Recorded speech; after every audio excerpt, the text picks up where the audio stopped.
Shopping mall ওই বাঁশ গাছের নিচে নাই, ওই জঙ্গলে নাই। আজকেই কিনতে হবে, এখানে কিনতে হবে। এখান থেকে যারা কিনে ফেলবে তারা সফল। প্রধান বক্তা, বিশেষ বক্তা, সিনিয়র বক্তা, পরিচিত বক্তা, ভাইরাল বক্তা দরকার নাই। যে মাইকের সামনে আসতেছে সে আপনাকে দরুদ পড়াচ্ছে। কত জোরে বলে না, ঠিক কিনা জোরে বলে। যিনি আসতেছে উনি আপনাকে জিকির করাচ্ছে। সুতরাং আপনি ভুল করিয়েন না। এই পটিয়ার একটা মাহফিলে আমি বলেছি আজকের রাত তোমাদের জীবনের শেষ রাত হতে পারে, এমনি বলছি। পরের দিন সকালে মাহফিল কমিটির সভাপতি আমাদের বয়সী ইন্তেকাল করছে। আপনি চিন্তা করতে পারতেছেন হায়াত জীবনের কি অবস্থা? আপনি ঘরের বাজার একদিন না করলে বিবিকে বুঝ দিতে পারবেন, আজকে লবণ মরিচ দিয়ে চালাই দাও। আখিরাতের বাজার যদি আপনি না করেন, এর জন্য কত পস্তা নিজে পস্তাতে হবে। এটা আমরা ডেকে ডেকে ডেকে ডেকে বলছি। সেদিন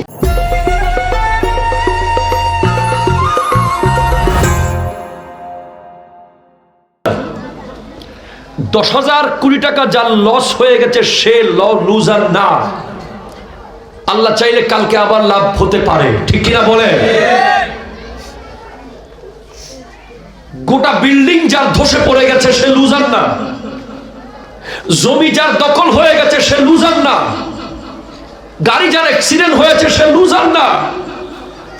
সবচেয়ে বড় লুজার, সবচেয়ে বড় ক্ষতিগ্রস্ত, সবচেয়ে বড় দুর্ভাগা সে যার হায়াত শেষ হয়ে গেছে, কাজে লাগাতে পারবে, ঠিক কিনা কথা বলে। হ্যাঁ, আপনি জানেন না যে একটা বছর যখন চলে যায়, 2024 যখন চলে গেছে, আমাদের জীবন থেকে 3,15,00,000 সেকেন্ড চলে গেছে।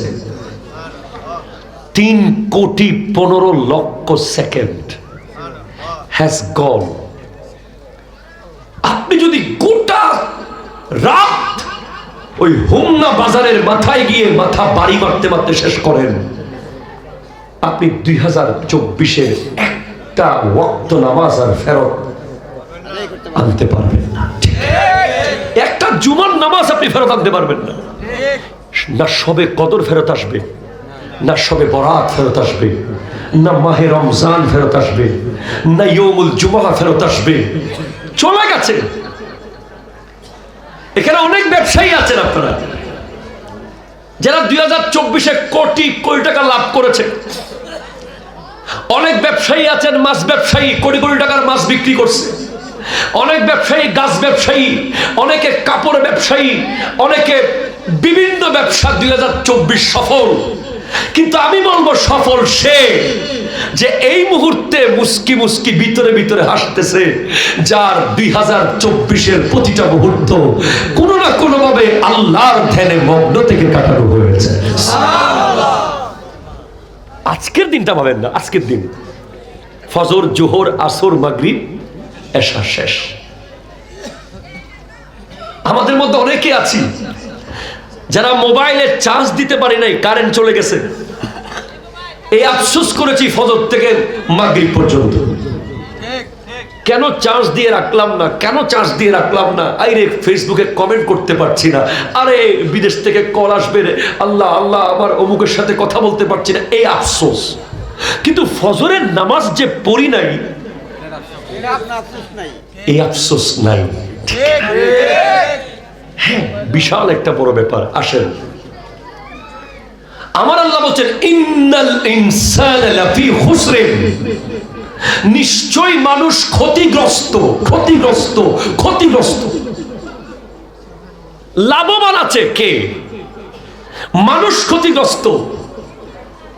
হ্যাঁ, লাভবান সে যে মাছের ব্যবসা করছে সে না, যে গাছের ব্যবসা করছে সে না। কে লাভবান? অন্য আয়াতে আল্লাহ বলছেন কাদ আফলাহাল মুমিনুন, সুবহানাল্লাহ। অবদ্ধ সুবহানাল্লাহ হন না বাজি। আল্লাহ কোরআনে ব্যবসায়ী, তুমি ডাক্তার লাভবান, তুমি সফল, তুমি ইঞ্জিনিয়ার, তুমি সফল, তুমি বিজনেসম্যান, তুমি সফল, তুমি রাজনীতিবিদ, তুমি সফল, তুমি মুহাদ্দিস, তুমি সফল, তুমি মুফাসসির, তুমি সফল বলেন নাই? আল্লাহ বলছেন মুমিন রাই সফল।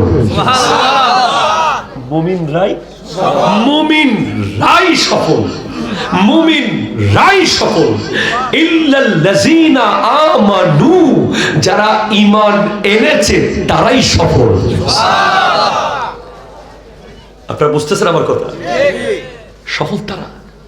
এখন প্রশ্ন হলো, আমি কি মুমিন?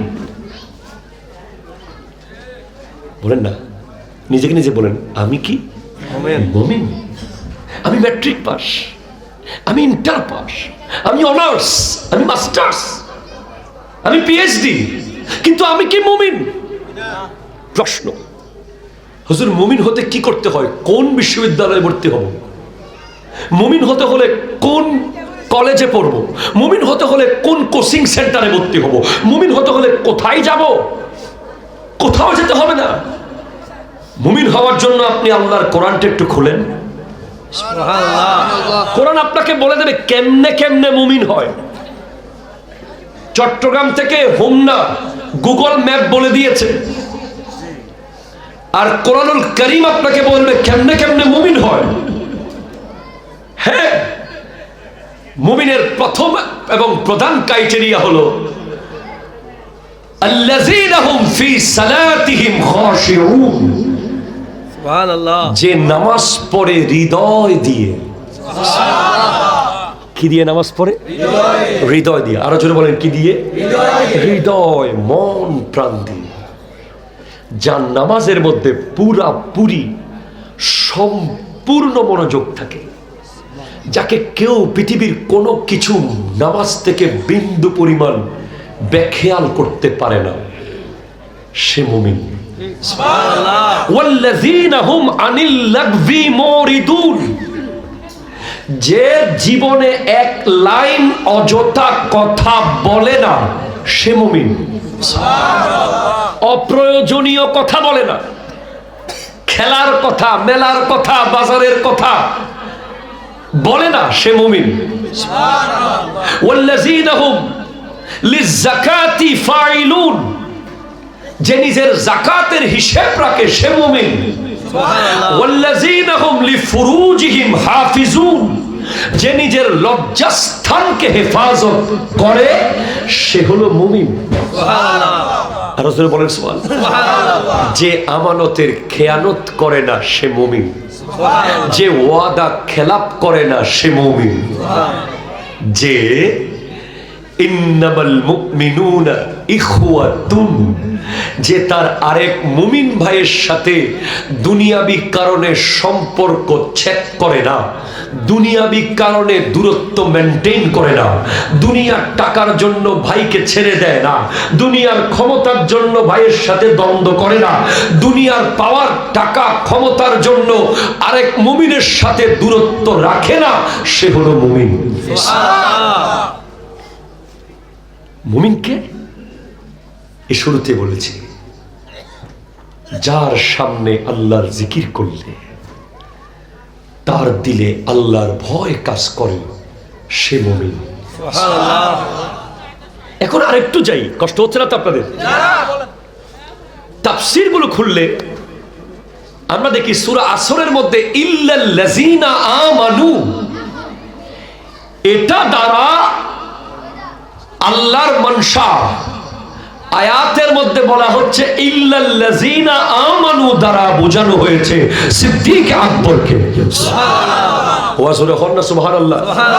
ওয়া আমিলুস সালিহাত দ্বারা বোঝানো হয়েছে ওমর ফারুক আজমকে। সুবহানাল্লাহ। ওয়া তাওয়াসাউ বিল হক দ্বারা বোঝানো হয়েছে উসমান যুন্নুরাইনকে। সুবহানাল্লাহ। ওয়া তাওয়াসাউ বিস সবর দ্বারা বোঝানো হয়েছে হযরতে মাওলা আলীকে। সুবহানাল্লাহ। সুবহানাল্লাহ পড়েন। কষ্ট হচ্ছে না তো আপনাদের? এখন সিদ্দিক আকবর কেমন মুমিন যে ওনার ইল্লাল্লাযীনা আমানু দ্বারা ওনাকে বোঝানো হচ্ছে, এই গুণ ওনাকে উদাহরণ দেওয়া হচ্ছে, আসেন, আমরা সবাই যখন রূহ জগতে ছিলাম, কোথায় ছিলাম? রূহ জগতে। আপনি মুসলিম হন, হিন্দু হোক, বৌদ্ধ হোক, খ্রিস্টান হোক, জুম্বা হোক, চাকমা হোক, যারা পৃথিবীতে এসেছে, যারা পৃথিবীতে আসে নাই, যারা পৃথিবীতে আসবে, যারা পৃথিবী থেকে অলরেডি চলে গেছে, সমস্ত রূহগুলোকে আল্লাহ ডাক দিয়েছিলেন, আলাস্তু বিরাব্বিকুম। আমরা প্রথমে বুঝি নাই আল্লাহর প্রশ্ন। এটা শেরে মিল্লাতের তাফসীর। আল্লামা মুফতি ওয়াহিদুল হক নঈমী রাহমাতুল্লাহ আমাদেরকে ক্লাসে পড়াইছিলেন। আলাস্তু বিরাব্বিকুম যখন বলছি, আমরা প্রথমে বুঝি নাই। সর্বপ্রথম আল্লাহর প্রশ্ন বুঝেছে আমার নবী। আমার নবী বলছেন বালা। নবীজির সাথে জামাতে আমরা সবাই বলে দিয়েছি বালা। আরো জোরে বলেন সুবহানাল্লাহ। সেদিন আমরা সবাই একটা ঈমানের চারা গাছ পেয়েছিলাম। কি পাইছিলাম বদ্দা? ঈমানের চারা গাছ। আপনি যদি বেগুন খেতে চা পাতা রোকেন, হবে? কথা কয় না, হবে? আপনি যদি আলু খেতে জায়গা ধান রুকি দেন, গোলাপ ফুলের খেতে যদি রজনীগন্ধা লাগাই দেন, যেটা যেই গাছের সাথে যেই মাটি শুট করে, যেই গাছের যেই বাতাস, যেই আবহাওয়া, সেটা সেখানে রোপণ করতে হবে। তো ঈমানের চারা গাছ সবাই পেয়েছি। যার গাছ মাটি ভালো পাইছে, বাতাস ভালো পাইছে, তার গাছ বড় তত হইছে, ফল তত দিছে। ঠিক কিনা বলেন না? তো সিদ্দিক আকবরকে জিজ্ঞেস করলাম, আপনার অবস্থান কোথায় ঈমানের ক্ষেত্রে? উত্তর আসবে, কোরআন হাদিস পড়ে দেখলে বুঝতে পারি, আফজালুল বাশার বাদাল আম্বিয়া, আফজালুন নাস বাদাল আম্বিয়া, নবীদের পরে যার মকাম, তিনি সিদ্দিক আকবর। মুরিদ ও মুরাদে মুস্তাফা, তিনি সিদ্দিক আকবর। মেহবুব ও মুহিব্বে মুস্তাফা, তিনি সিদ্দিক আকবর। শুধু তাই নয়, আমার নবী বলেছেন, আবু বকর ওয়াজিরি ওয়াল কায়েমু ফি উম্মতি মিন বাদি ওয়া উমরু হাবিবি ওয়া হুয়া ইয়ান্তিকু আলা লিসানি ওয়া আনা মিন উসমান ওয়া উসমানু মিন্নি।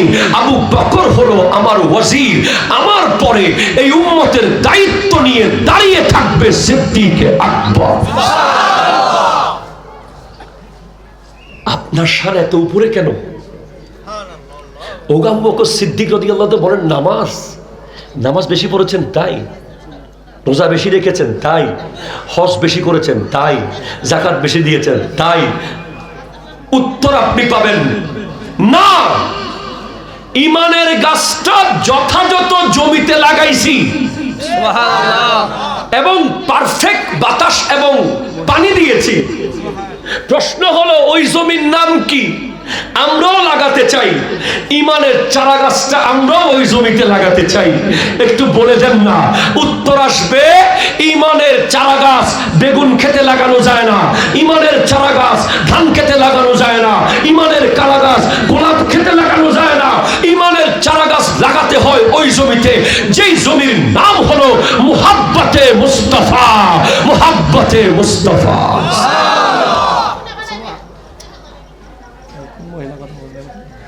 নবীজির মুহাব্বতের জমিতে যিনি ঈমানের চারা গাছ লাগাইছে, এবং ওইটাতে পানি আর বাতাস দিতে হবে তাজিমে মুস্তাফা, আদবে মুস্তাফা। সুবহানাল্লাহ। আমি আপনাদেরকে এক জায়গায় নিতে চাচ্ছি, জানি না আপনারা পৌঁছতে পারবেন কিনা ওই জায়গায়। আমরা অনেকে আমার নবীকে ছাগলের পিছে পিছে দেখি।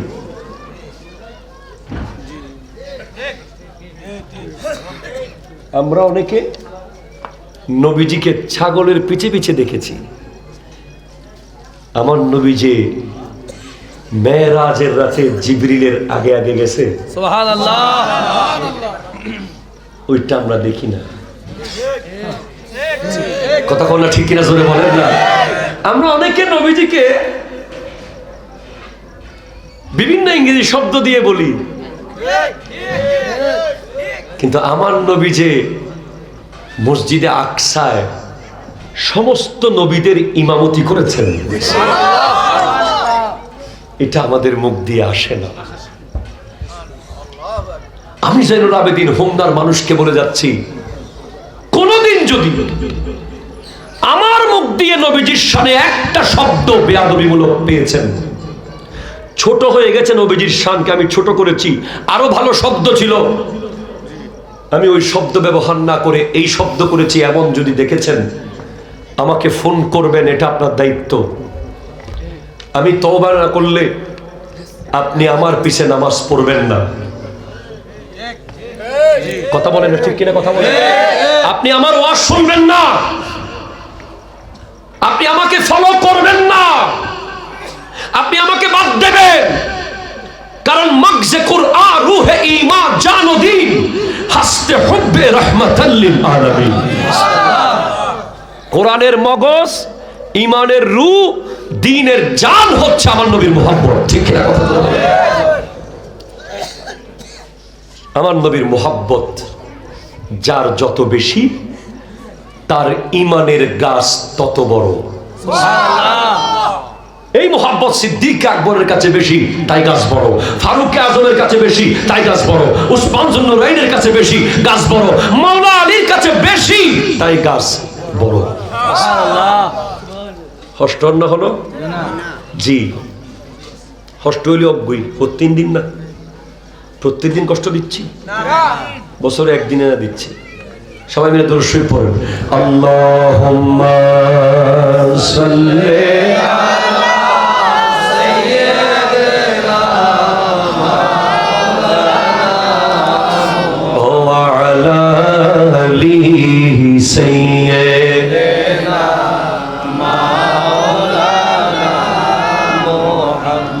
জোরে বলেন সুবহানাল্লাহ, জোরে বলেন। মনে রাখবেন, আমার নবী শুধু মানুষের রহমত না, আমার নবীজি ছাগলেরও রহমত, আমার নবীজি হরিণেরও রহমত, আমার নবীজি উটেরও রহমত, আমার নবীজি গাধারও রহমত। আমি আপনাকে একটা একটা করে বললে বুঝবেন। আমরা আরো অনেক প্রাণীর কথা বলতে পারি, কিন্তু সব প্রাণীর নাম নিচ্ছি না। যে প্রাণীগুলো আমাদের কাছে হালাল, যে প্রাণীগুলোর নাম দিলে নবীজির শান ছোট হবে না, আমরা সেগুলো নিচ্ছি। ঠিক কিনা? জোরে বলেন। অথচ আপনি অবাক হবেন যে তায়েফের গেইটে আমার দয়াল নবী 21 দিন দাঁড়িয়েছিলেন। 21 দিন তায়েফবাসীকে ইসলামের দাওয়াত দেওয়ার জন্য। 21 দিন পরে তারা গেট খুলেছে। তায়েফবাসী তাদের পালা কুকুর আমার নবীর দিকে লেলিয়ে দিয়েছিল, পাগলা কুকুর। ওই কুকুরগুলো দৌড়ে এসেছে ঠিক, কিন্তু যখন কাছাকাছি গিয়ে আমার দয়াল নবীর চেহারা মুবারক দেখেছে, কুকুরগুলো সাথে সাথে ইউটার্ন নিয়ে নবীজির কদমে সেজদায় লুঠে গিয়েছে। জুড়ে বলেন।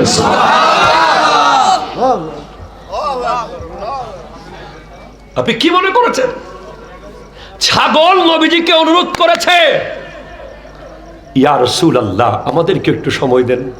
সুবহানাল্লাহ। আমরা মানুষ হতে পারি নাই বলে রাহমাতাল লিল আলামিনের সোহবত থেকে কি আমরা মাহরুম হয়ে যাব?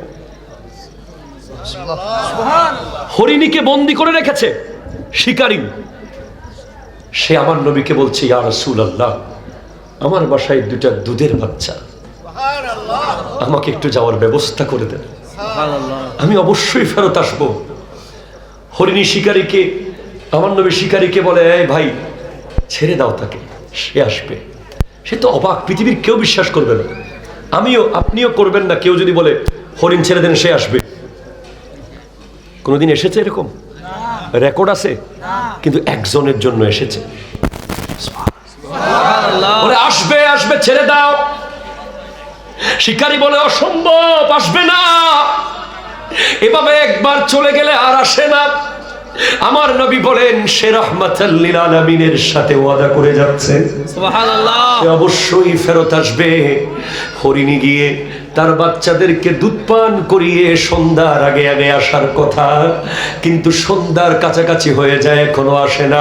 শিকারী বলে, কই হরিণী তো আসে না। আমার নবী বলেন, আমাকে বন্দি করে রাখো, যতক্ষণ হরিণী আসবে না আমি বন্দি হয়ে থাকবো। কিছুক্ষণ পর দেখে দৌড়াতে দৌড়াতে সেই হরিণী এসে যায়। ইয়া রাসূলুল্লাহ মাফ করে দেন, ওগো দয়াল নবী, দুধের বাচ্চা বারবার কাঁদে, মার মন তো বারবার আবার ফিরে যায়, কিন্তু আমি তো রাহমাতাল লিল আলামিনকে ওয়াদা করে গেছি, আমার সন্তান ত্যাগ করতে পারি, নবীর ওয়াদা খেলাফ করতে পারি না। অবাক হয়ে গেছে শিকারী, আপনি আমাকে কালিমা পড়িয়ে দেন, আর দেরি করছেন কেন? আপনি নবী, এতে কোনো সন্দেহ নাই। জুড়ে বলেন ওঠ।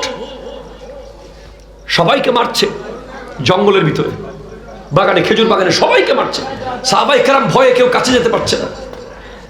সবাই আমার নবীকে এসে বললেন, ইয়া রাসূলুল্লাহ, ওর তো অনেক রেগে মেগে আগুন, যাকে যায় তাকে হামলা করছে। আমার নবী বলছেন, আমি যাচ্ছি। সুবহানাল্লাহ। আমার নবী যখন ঢুকছেন বাগানের ভিতরে, ইয়া রাসূলুল্লাহ যায়েন না, সে কঠিন আঘাত করতে পারে আপনাকে। আমার নবীজি বলছেন, না, আমাকে করবে না, সে আমাকে চিনে, আমি তাকে চিনি। সুবহানাল্লাহ। আমার দয়াল নবী প্রবেশ করলেন। ওঠ আমার নবীর কদমে সিজদায় পড়ে গেল। সিজদায় পড়ে গেল, সিজদায় পড়ে গেল, এবং দু চোখের পানি ছেড়ে কেঁদে কেঁদে বলছে, ইয়া রাসূলুল্লাহ, আমার মালিক আমাকে অনেক কাজ করায়, কিন্তু ঠিকভাবে খাবার দেয় না, সেজন্য এই বিচার কাউকে দিতে পারছি না। আমি জানতাম এদেরকে আঘাত করলে তারা আপনার কাছে যাবে, আর আপনি আমার কাছে আসবেন, আমার বিচার আমি আপনাকে দিতে পারবো। আমার নবী তাকে জড়িয়ে ধরে মোহাব্বত করে আদর করে বলে, তাকে তুমি খাবার দিও, কষ্ট আর দিও না। গাধা হুনাইনের যুদ্ধে গনিমত পেয়েছে। গাধা মোবারক বলবো, আমার নবীর সাথে সম্পর্ক হয়ে গেছে এই প্রাণীকে আর গাধা বলবো না, মুবারক প্রাণী, মুবারক পশু। সে বলে, ইয়া রাসূলুল্লাহ, আমার বংশে 20টা ছিল এরকম, আমার বংশে আমরা আরো 20 জন গাধা ছিলাম, সবার পিঠের উপরে কোনো না কোনো নবী উঠেছিল, কিন্তু আমার পিঠে আমি কাউকে তুলি নাই, আমার মালিককে তুলি নাই, কাউকে কোনোদিন উঠতে দিই না, এজন্য সব সময় মাইর খেয়েছি। কারণ আমার স্বপ্ন ছিল আমার পিঠে একদিন আমি রাহমাতাল লিল আলামিনকে তুলবো। ইয়া রাসূলুল্লাহ, আজ আমার স্বপ্ন পূরণ হয়ে গেছে। ওগো আল্লাহর নবী, আপনি যদি আমার পিঠে একটু বসে যান। তার নাম ছিল ইয়াজিদ ইবনে শিহাব, আমার নবী তার নাম পরিবর্তন করে দিয়েছেন ইয়াফুর। সুবহানাল্লাহ, আরে জোরে বলেন সুবহানাল্লাহ। আমার নবী বসেছেন সেই গাদার উপরে, সে ধন্য হয়ে গেছে। আপনি বলেন নবীকে এই আর সেই, আমি তো দেখি না উনি কোন নবী, উনি কোন নবী। আমি থুতু নিক্ষেপ করলে আপনি মাইন্ড করবেন, আমি শ্লেষা নিক্ষেপ করলে আপনি আমাকে আনস্মার্ট বলবেন, আমি কুলি নিক্ষেপ করলে আপনি আমাকে বকা দেবেন। আর ওই খাইবরের হুদায়বিয়ার প্রান্তরে 1200 সাহাবা এভাবে হাত দিয়ে ধরে রেখেছে। উরওয়া বিন মাসউদ রাদিয়াল্লাহু তাআলা মক্কার কাফেরদের পক্ষ থেকে এসে দেখতে এসেছে, দেখো মুহাম্মদ সাল্লাল্লাহু আলাইহি ওয়াসাল্লাম কি প্রস্তুতি নিচ্ছে আমাদের বিরুদ্ধে যুদ্ধ করতে, আমরা তাকে শেষ করে ফেলবো। তখন উরওয়া বিন মাসউদ গিয়ে বলে, খবরদার, তার বিরুদ্ধে যাওয়ার সাহস করিও না। আমি কাইসারের দরবারে গিয়েছি, কিসরার দরবারে গিয়েছি, মুহাম্মদের মতো শাহেনশাহ আমার দু চোখ দেখে নাই। কি দেখেছো? তার সিংহাসন না। কি দেখেছো? তার রাজপ্রসাদ না। কি দেখেছো? তার বডিগার্ড না। ইন তানাখামা নুখামাতান ইল্লা ওয়াকাত ফি কাফি রাজুলিন ফাদালাকা বিহা ওয়াজহাহু ওয়া জিলদাহু। দেখলাম 1200 সাহাবা হাত দিয়ে রেখেছে, ওনার মুখের থুতু মুবারক পড়ার দেরি, হাত দিয়ে নিয়ে সেগুলো মুখে মাখছে আর বুকে মাখছে। ওনার বিরুদ্ধে যুদ্ধ করবে, পারবে না। সেজন্য আমি আপনাদেরকে বলে যাই, যুবক ভাই, আপনারা আমাদেরকে ফলো করেন, সবসময় মোটিভেশনাল কথা বলি আপনাদেরকে। কিন্তু ইদানিং একটা বিষয় লক্ষ্য করছি, নবীর প্রেমের কথাগুলো বললে অনেক যুবকরা মাহফিলে বসে না। কথা বলা ঠিক কিনা জোরে বলেন না। ওরা খালি মোটিভেশন শুনতে চায় না রে। আসল মোটিভেশন, কবরের মোটিভেশন, হাসরের মোটিভেশন, সমস্ত মোটিভেশনের গোড়া হলো আমার নবী। ঠিক কিনা কথা জোরে বলেন। নবীজির শান, নবীজির আজমত, এটা হলো আসল হৃদয়ের খোরাক। কথা কোন ঠিক কিনা? সিদ্দিক আকবর আসেন এবার। শুধু সিদ্দিক আকবর নিয়ে চলে যাব। আগামী বছর যদি আল্লাহ নেয় তাহলে ফারুক আজমে যাবো আর কি, ইনশাআল্লাহ। আল্লাহ আল্লাহ কবুল করুক, আমিন জোরে বলেন আমিন।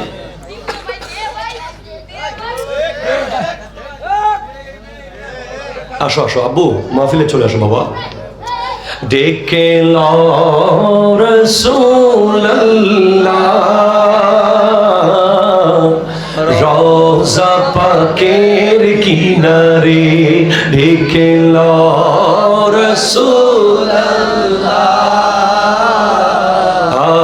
রওজা পাকের কিনারে, আমি কেঁদে কেঁদে ওই গো সারা, ধন্য রে আমি কেঁদে কেঁদে ওই গো সারা, ধন্য কর দিদারে। দুই সাথীকে পাশে নিয়ে হায় ঘুমিয়ে আছো নিঝুম নিরালায়, দুই সাথীকে পাশে নিয়ে আহা ঘুমিয়ে আছো নিঝুম নিরালায়, সাড়া দাও রাসূলুল্লাহ ডাকে অধম তোমারে, ডেকে লও রাসূলুল্লাহ রওজা আজ রওজায় শুয়ে থেকে হায় কাঁদেন তিনি উম্মতের মায়ায়, আজ রওজায় শুয়ে থেকে আহা কাঁদেন তিনি উম্মতের মায়ায়, মোদের অশ্রু ভেজা এ সালাম নবী পাঠিয়ে দিলাম শিয়রে, ডেকে লও রাসূলুল্লাহ রওজা পাকের কিনারে। চিৎকার দিয়ে বলেন সুবহানাল্লাহ। সিদ্দিকে আকবর যিনি নিজের জিহ্বাকে এইভাবে বের করে হাত দিয়ে টেনে ধরে রাখতেন। সুবহানাল্লাহ ও সুবহানাল্লাহ। ধরেছেন কোনোদিন জিহ্বা কিভাবে? ধরি নাই। ধরাটা কঠিন, কতক্ষণ ধরে রাখতে পারবেন? সিদ্দিকে আকবর ধরে রাখতেন জিহ্বাকে। মাঝে মাঝে মনে হতো জিহ্বা বোধহয় ছিঁড়ে পড়ে যাবে এখন। একদিন ওমর ফারুক আজম বলছেন আপনি জিহ্বা ছিঁড়ে ফেলবেন নাকি? বলে আমার ভয় হয় এই মুখ দিয়ে এই জিহ্বা দিয়ে আমি কি বলে ফেলি যেটা আল্লাহ নারাজ হয়ে যাবে। আর আমরা জিনিস বারবার জান্নাতের গ্যারান্টি আল্লাহর কাছ থেকে পেয়েছেন, নবীজির কাছ থেকে পেয়েছেন। দুনিয়ার জমিনে থাকতে আমার নবী যাকে জান্নাতি জান্নাতি জান্নাতি বলেছেন। এই তোমরা বসো, এই বসো। উনি যদি এক লাইন অযথা কথা না বলার জন্য, এক লাইন অপ্রয়োজনীয় ইসলামের কাজে আসে না, দ্বীনের কাজে আসে না, কবরে আসে না, হাসরে কাজে আসে না, এমন কথা না বলার জন্য জিহ্বা ধরে টেনে ধরে রাখে, আর আমরা কি করব? কথা বলেন ঠিক? আমাদের যুবক ভাইয়েরা আমরা এমন কি হয়ে গেছি যে আমাদের এত টেনশন ফ্রি হয়ে গেছি? সিদ্দিক আকবর জান্নাতের সুসংবাদ পাওয়া, উনি বলছেন আমি কেন মানুষ হলাম? আমি যদি চড়ুই পাখি হতাম আমার কোনো হিসেব থাকতো না। আপনি কিতাব খুলে দেখেন, আমি আপনাকে দেখাতে পারবো। আমি যদি গাছের পাতা হতাম, আমি আবু বকর যদি কোনো মুমিন বান্দার সিনার একটা লোম হতে পারতাম, আমার কোনো হিসেব থাকতো না। আর আমরা কোথায়? আমাদের হায়াত চলে যাচ্ছে, আমরা গাফেল, আমরা এক একজন অনেক দূরে চলে গেছি। আমরা জানি আমরা কোন জায়গায়। আপনি অ্যাজ এ অফিসার আপনি জানেন অফিসে আপনার অবস্থান কোন জায়গায় আছে। একজন ব্যবসায়ী হিসেবে আপনি কেমন ব্যবসা করছেন আপনি